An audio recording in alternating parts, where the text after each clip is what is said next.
One of the topics Pope Francis discusses most often is the persecution of Christians in modern times. The Pope has said that this is one of the most dangerous eras in world history for some Christian groups.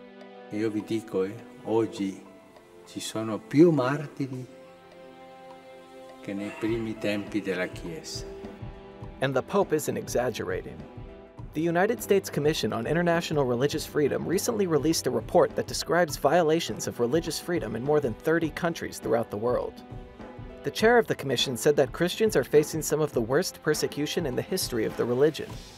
Well, Pope Francis is correct.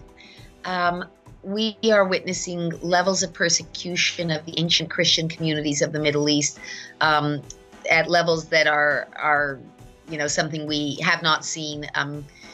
One could almost say in millennia. I mean, it's very, very disturbing and very disheartening.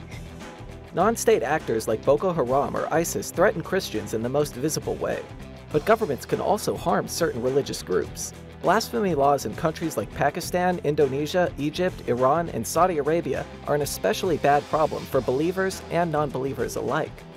They continue to prosecute large numbers of people under blasphemy laws that are simply not sustainable under international standards of protection for religious freedom. They set governments up as arbiters of what are permissible beliefs and what aren't, what are permissible forms of expression and not. The report singled out the Central African Republic, Egypt, Iraq, Nigeria, Pakistan, Syria, Tajikistan, and Vietnam for committing, quote, particularly severe violations of religious freedom. But the information in the report wasn't all doom and gloom. Progress has been made toward peace and stability in some countries.